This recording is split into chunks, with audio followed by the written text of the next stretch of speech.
Yun yung papahilot ko na. Pero ikaw, gusto mo i-try ng gluten. Baka makachamba ka, di ba? Baka lalo mo mag Pag-nurse ka na? Okay. Pero parang ano naman, ito naman yung ginagawa mo. Wala ba kayo ointment para masaganda? Yung galing na. Yung nurse tiwala ako sa'yo. Ayan, gusto kayo, Nay. Yun, ayun na pala. Ay, sino kasama ngayon niya dito? Gusto ko po hinira. Ha? Hinira yung ako lang. Yung apo niya po. So, ang tao na lang dito, ikaw, si Bunso, si Joy, kasi nasa diet mo. Saka, yung isa pong ate ni Joy, nagtatrabaho na pala sa ano. Nakita ko na pala. Ano, nasa... Buka na, ibo tayo. Nasaan na Nasa Grace lang. Grace lang. Sa Grace lang siya. Sa Grace lang yan. So, kumusta man po kayo na dito, Nay? Okay naman. Okay naman. Punta rin kami ito para, syempre, makumusta kayo namin. Kasi madalas si Joy lang naman nakapasap namin, di ba? Syempre, si Joy na rin makapasap namin. Kasi nga, di ba naka-enroll na si Joy? Di ba? Ano yung, ano yung nararamdaman mo enroll na si Joy? Masaya man ako. Masaya man ako. Yan na naman sila, ano yun? Masaya ako. Masaya ako sa nangyayari sa Kasi alam niyo naman po na si Joy ay isa sa mga una namin na scout, di ba? Sa mga Kalingap Angels, matagal na rin siya dito. So, yun nga po na, congrats na tagal na natin pinagsamahan natin. Siguro magdadalawang taon na rin. Dalawang taon na.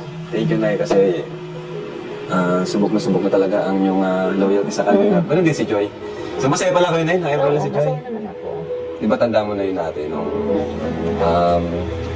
nung muntik na kayong mag-ano? Mahinto siya. Oo, mahinto siya. Mahinto talaga siya nung bukat ko siya mahinto. Di ba, Nay? No? Ngayon, magka-college na si Joy. Magka-college na siya. Kapag yun na yung, yung namin, yung pag-enroll. So, ayun na, mga college na si Joy. Kung pagkaramdaman. Masaya ako. Ba't po kayo naiyak? Kung masaya kayo na. Masaya ako. Pero bago na, kumbaga marami rin nangyari, di ba, Nay? Sa loob ng Kalingap community, marami na din nangyari. Ano po na yung masasabi niyo sa mga nangyayari kay Joy? Siyempre, bilang nanay, ngayon lang kita matatanong, may mga nambabash kay Joy. Ano po yung gusto niyo sabihin kayo para may pagtanggol niya naman po? Yun na nga. Masakit para sa akin, pero hindi ko na lang binaban. Sabi ko, bahala na yung anak ko. Oo, siyempre, sa nanay, baga ako masakit sa akin. Nagbabasa talaga ako ng mga comment. Sabi niya nito, alam ko na nakikita niya na minsan, na babansin niya na nagluluha na lang ako. Sabi niya, bakit? Sabi ko, wala ng anak ko. Okay lang, sabi ko, wala anak ko. Sabi ko, di ba nag-iiyak ka? Sabi ko, wala. Hindi ako sa kanya nagsasabi. Pero talaga, masakit bago patis. Kaya lang sabi ko sa kanya, huwag ka na akong magbasa. Ako ang may karapatang magbasa, ikaw ay hindi. Sabi ko, kasi kaya naman ako nagbabasa, inisip ko baga, siyempre gusto ko rin malaman, mamaya meron na palang iniisip na hindi maganda sa anak ko, wala pa akong alam, kaya nagbabasa ako. Natulog man yung luha ko, pero baliwa lang, natulog talaga yung luha ko. Kumbaga, tawag dyan, kahit marami na kayo nababasa noon pa man, nananahimik lang talaga. Hindi na. Noong una talagang nasaktan ako, muntik pa nga ako nung ma-hospital kasi hindi na ako nakakatulog, pero ngayon hindi na. Nagbabasa lang ako, napatak yung luha ko, pero wala lang, parang nalipas lang din. Pero ano naman po yung comment about sa mga negative comments about kay Joy? Yung iba ba doon, totoo o yung ano? Ay, wala man. Kaya nga, naiyak lang ako kasi ang iniiyak ko bangga, ba't nasasabi nila yun sa anak ko, hindi naman nila kakilala, hindi man nila nakikita. Tsaka hindi ko man tinuruan yung anak ko ng lahat ng sinasabi nila, hindi man. Tsaka ikaw yung mas nakakilala? Oo, nakakilala sa anak ko. Nabasa man ako, talagang hindi ko mapigil na hindi pumatak yung luha ko. Kumbaga, paano yung nagagawang kumbaga, hindi pansinin yung mga comments? Ano yung nasa isip niyo? Ano yung nagiging motivation? Hindi, pag halimbawa na, nagbabasa ako, nililibang ko lang yung sarili ko sa mga gawaing bahay. Kung ano yung dapat kong pagkalibangan, ginagawa ko para lang makalimutan ko yung mga nababasa ko. And kay Joy, ano mo sinasabi mo kay Joy?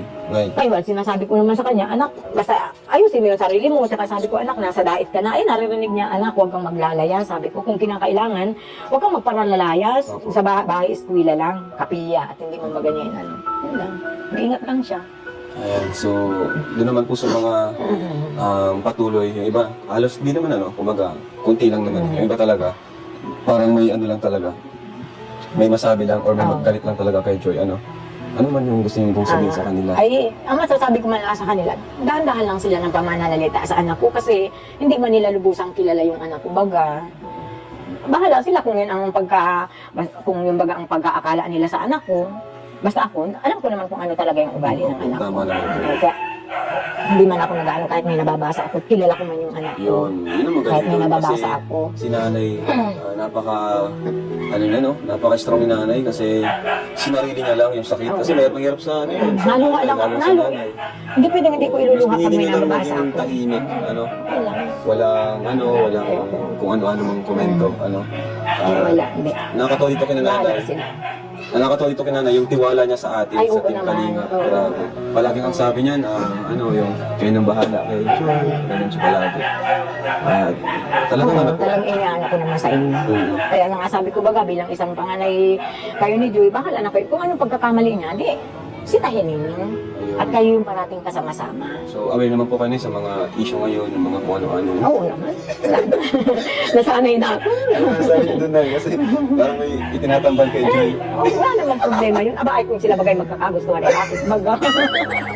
Sa baga, hindi ko naman sila, wala. May isip naman na baga siya. Alam niya na yung tama at mali. Sa edad niya. Pigilan ko man siya. Kung gusto niya, wala akong magagawa. Kaya, sa kanya ang desisyon sa sarili niya. Basta't ako, hindi ako magkukulang sa pangaral sa kanya. Hanggang ngayon. Ang galing na nanay. Grabe si nanay. Napaka-mature din nanay talaga, no? Kahit yung panganay niya nga ay ganun pa rin ako doon sa panganay ko. Pag alam kong mali yung ginagawa, talagang sinisit ako siya kahit may asawa na. Isipin nyo na, isipin nyo makalingap na si nanay talagang ano siya single lang siya, single mom, wala na po siyang asawa, matagal na nanay. At siya nagpalaki sa kanyang 3 anak na babae. Mahirap po yan, di ba? Yung anak, wala kang katuwa. Di Kaya ba? ngayon sinasabi Nay, wala ko, kang katuwa, wala, ako lang. kausap, kung ano ba. Kung ano yung problema Oo, namin, yan. kami lang mag-irina pag halimbawa may problema ako. Pag umuwi ito, di nag-uusap-usap kami mag-irina kung ano yung dapat namin gawin. Kami lang.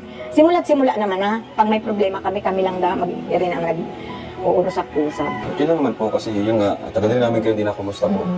At si Joy naman palagi din naman nandun sa daet, di ba? Buti nga po na, pinapayagan niyo po si Joy pag sinasama namin. Ay, oo naman. Oo naman. Pahig naman ako. Kahit sabi ko naman sa kanya. Saka magtiwala ka lang naman sa Oo, amin. yun lang naman ang anak ko. Ay, oo.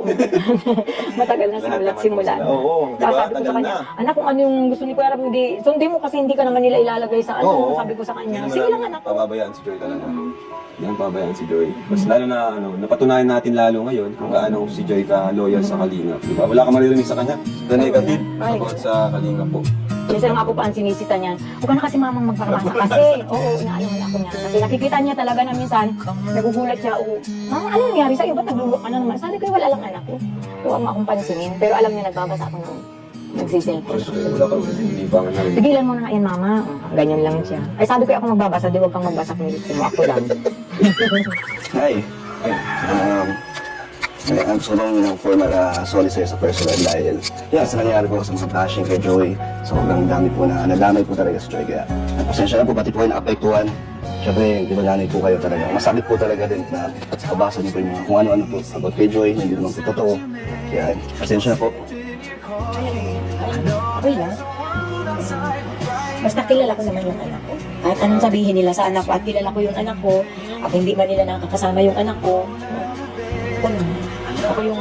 ako yung unang nakakakilala sa anak ko kung ano yung pagkatao ng anak ko. So, kung doon na po totoo lahat ng mga nababasa. Kaya kami naman po kilala naman si Joy. Hindi po talaga totoo yung mga kung ano po yung mga sinasabi nila. Dahil talaga ni nanay, napaka-maintindihin talaga ni nanay. Thank you, Nay. Salamat po. Ayan. Joy, dala mo yung andito yung yung uniform mo. Sige, pasukot natin para makita natin si Joy na suot yung yung uniform niya, pang-nurse. Sige, para makita natin. Uy, guys, may nurse na tayo, guys. Ayos, bagay na bagay kay Joy, ha. Grabe naman. Makita nga natin. Ayan, Pabibida. Ay, patik mo na naman yung dance.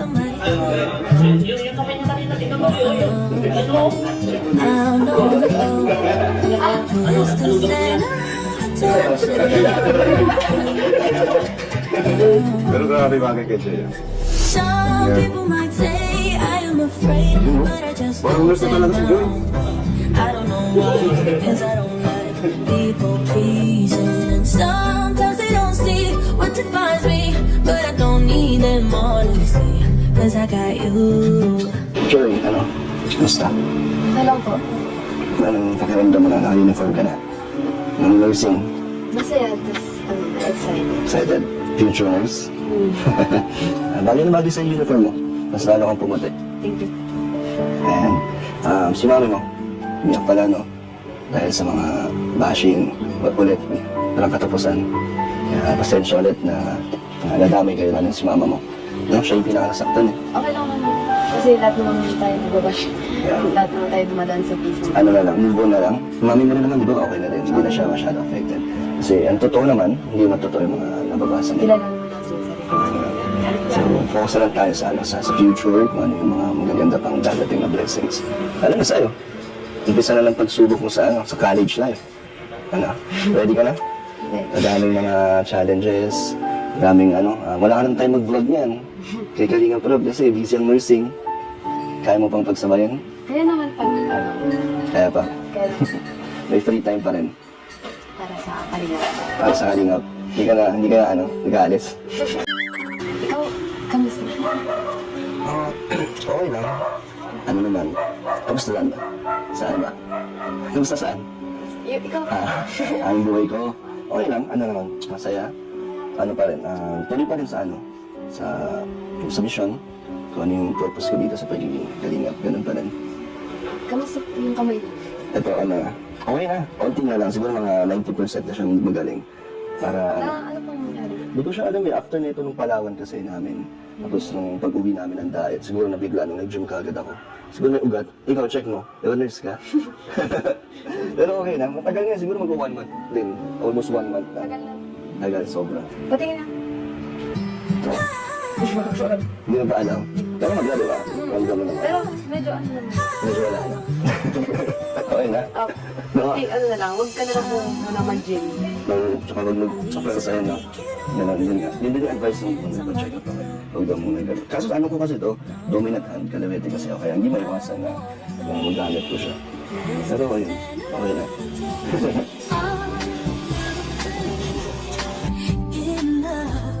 Some people Pinamassage mo na kayo. Yun nga yung parang last option ko kung sakali hindi pa rin siya gumaling. Pahilot ko. Kaso natatakot ako baka mamaga. Ikaw, ano advice mo? Kailangan ba ipamassage ka? Tingin mo? Siguro Marunong ka? Marunong ka maghilot? Hindi. Pero ikaw, pag may mga pilay ka, nagkapahilot ka? Opo. Okay. Tatakot ka sa may pahilot. Pero sige, siguro next week, pag hindi pa rin siya okay, yun yung papahilot ko. Pero ikaw, gusto mo i-try na hilutin. Baka malam mo, makachamba ka, di ba? Baka mag... Baka lalo mo maga. Magaling ako na mag-nurse. Pag-nurse ka na. Okay. Pero parang ano naman, effective naman yung ginagawa mo. Wala ba kayo ointment para masakit na? Gagaling na. Yung nice tiwala ko sa'yo. Pero sabi ko kanina, ito na naman ang pinaka ko ngayon, iniinda. Para makapag-gym na kasi nawawala na rin yung ko, yung gains sa pag-gym, kaya kailangan nang bumalik. Joy, napansin ako sa'yo. At parang naiilang ka. Yan na ba sa'kin? Hindi naman. Okay ka lang. Sabihin mo lang.